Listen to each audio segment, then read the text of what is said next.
నిన్న జరిగిన మీరు చూశారు. నిన్న మధ్యాహ్నం నుంచి నాకు యాక్చువల్లీ ఫోన్లో వస్తున్నాయి. ఒక వ్యక్తి ఫోన్ చేస్తున్నాడు. నేను నిద్రలో ఉంటే ఏమంటే లేదన్నా మా నాయకుడిని మీరు బ్యానర్లు తీసేశారు మా నాయకుడిని అంటున్నారు. నేను అన్నాను, నాకు సంబంధం లేదురా బాబు, అది గ్రామాల్లో గ్రూపులు ఉంటాయి, వాళ్ళకి సంబంధం, నాకేం సంబంధము. సరే ఏమన్నా ఉంటే మనం ఆఫీస్ దగ్గర రండి, ఆఫీస్లో మాట్లాడదామని చెప్పాను నేను వాళ్ళకి. ఆయన చెప్తే మళ్ళీ ఫోన్ మీద ఫోన్ చేస్తూనే ఉన్నాడు. నేను సరే అని బ్లాక్ చేసేసి ఇంకా మా అలీ అని మా దగ్గర ఉంటాడు కదా, ఆయనకి నంబర్ ఇచ్చాను.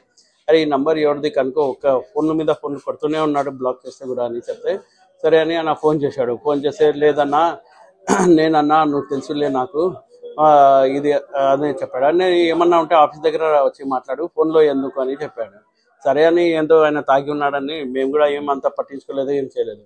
కరెక్ట్ ఆయన ఎప్పటి నుంచో బయట ఉన్నాడని కూడా తెలియదు, మా లోపల కూడా రాలేదు, గేట్ దగ్గరనే నిలబడినారంట వాళ్ళు. ఇంకా 2-3 ఎవరు వచ్చన్నారని నాకైతే ఐడియా లేదు. నేను ఇంకా మా ఆఫీస్లో కూర్చొని ఇంకా బయటికి వెళ్తుంటే ఇంకా పరిగెత్తి వచ్చి కార్ అద్దాలని కొడుతున్నాడు. ధడని కొట్టాడు. నేను ఏమన్నా యాక్సిడెంట్ అయినని కార్ నుంచి దిగాను. ఏంద్రా ఏమైంది, అంతా కొడుతున్నావు అని కార్ని అని చెప్తే ఆయన ఏమన్నాడు, లేదు మా నాయకుని గురించి చెప్పాలి నువ్వు ముందు అంటే, అరే నాకు సంబంధమే లేదురా అంటే, అట్లా ఎట్లా అవుతుంది అని ఏదో తాగి ఏదేదో చెప్పాడు. సరేలే మా వాళ్ళు అక్కడి నుంచి ఆయనకు మా వాళ్ళందరూ కొట్టడానికి వెళ్తే సరేలే అని పోలీస్ వాళ్ళు అప్పుడే వచ్చినారు. పోలీస్ వాళ్ళు వచ్చేసి పోలీస్ వాళ్ళకి హ్యాండ్ ఓవర్ చేశాను. ఇంకా పోలీస్ దగ్గర ఎంక్వైరీ జరుగుతుంది ఇది అని. నేను ఏమంటానంటే ఒకటే, నంద్యాలలో ఏ రోజు కూడా ఇట్లా రౌడిజం కానీ ఫ్యాక్షనిజం కానీ ఇంకా ఇదంతా ఎప్పుడూ ఎంకరేజ్ కూడా చేయలేదు. మా నాన్నగారు దాదాపు 40 years నుంచి రాజకీయంలో ఉన్నారు. ఏ రోజు కానీ ఏ పార్టీ అన్నా కానీ అందరూ వచ్చేసి నాన్నగారితో బాగా మాట్లాడతారు. ఈరోజు కూడా మనకు ఏమంత పర్సనల్ గ్రడ్జ్ అనేది ఏం ఉండేది కాదు.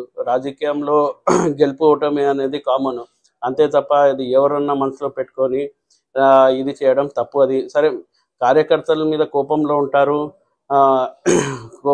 అంతే తప్ప ఇంత పర్సనల్ ఏం తీసుకోకూడదు. మీరంతా ఏమన్నా ఉంటే కూర్చొని మాట్లాడడం, లేకపోతే మేమన్నా మా నాయకులు అన్నా అందరు కూర్చొని మాట్లాడుకుంటాం, అంతే తప్ప మీరు ఎవరు ఫోన్లు చేసి ఎందుకు అట్లా చేశారు, ఎందుకు ఇట్లా చేశారని చేయకండి.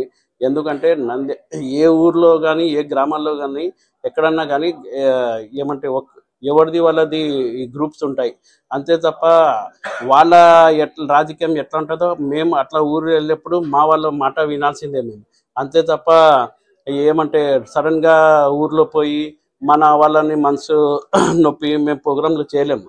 దానికోసమే అక్కడ అంతవరకే జరిగింది కానీ ఇది నాకు పర్సనల్ ఏం చేసేది లేదు, లేకపోతే నాకు దాని మీద అంత ఇది కూడా కాదు. దానికోసం నేను ఒకటే అంటాను, ఏ రోజు కానీ మేము కానీ ఎవరు కానీ ఇక్కడ నంద్యాల వరకు అయితే మేము ఎప్పుడన్నా కానీ రౌడిజం కానీ ఇదంతా ఎంకరేజ్ కూడా చేయం, ఎవరిని ఎంకరేజ్ చేయనియం. కంప్లైంట్ ఇచ్చినామండి. ఎందుకంటే 3 వచ్చినారు. ఇంకా వాళ్ళు అసలు అంటే నాకు ఐడియా కూడా లేదు. వాడు నేను ఏదో బర్డ్ అని సప్పుడు వస్తే ఏమైందో, నేను ఏమన్నా యాక్సిడెంట్ అయినా అని అనుకున్నాను. వస్తే వాడు అద్దాల మీద కొడుతూనే ఉన్నాడు. వాడు ఏం లేదండి, వాళ్ళ వర్గం ఈ వర్గం కాదు, ఇప్పుడు అంతా ఒకటే, తెలుగుదేశం పార్టీనే. తెలుగుదేశంని అందరు కలిసి గెలిపించుకున్నారు, నంద్యాలలో ఫారూక్ గారిని గెలిపించుకున్నారు, అంతే తప్ప ఇక్కడ వర్గాలు అనేది ఏం లేదు. అందరు కలిసిమెలిసిగానే ఉన్నారండి. అట్లా ఏం విభేదాలు కూడా ఏం లేవు. ఆ చిన్న ఇది ఉంటుంది కానీ అది ఏం లేదు. ఏమన్నా మాకు అంతా పర్సనల్లో ఇది అది ఏముండదు. రాజకీయం అంటే చిన్న ఇది ఉంటాయి, అంతే తప్ప దానికన్నా పెద్దగా ఏం అంత ఇది కూడా లేదు. మేమందరు కలిసిమెలిసిగానే ఉంటాము. అట్లా ఏం ఇది కూడా లేదు. అంటే కొంత మధ్య వాళ్ళు ఉంటారు, అన్న మీకు ఇట్లా చెప్పాడు, అన్న మీకు అట్లా చెప్పాడని వాళ్ళే ఇది చేస్తారు, డిస్టర్బ్ చేస్తారు. కానీ లేకపోతే మా మధ్య ఎప్పుడు ఏం ఇది లేదు. ఎందుకంటే మీరు చూశారు 2017 ఎలక్షన్, 19 ఎలక్షన్, అన్ని ఎలక్షన్ మేము కలిసే చేశాం కాబట్టి అట్లా ఏమి ఉండదు. మరిన్ని వీడియోస్ కోసం ఛానల్ ని సబ్స్క్రైబ్ చేయండి, లేటెస్ట్ అప్డేట్స్ కోసం వాట్సాప్ ఛానల్ ని ఫాలో చేయండి, అండ్ లింక్ డిస్క్రిప్షన్ లో ఉంది.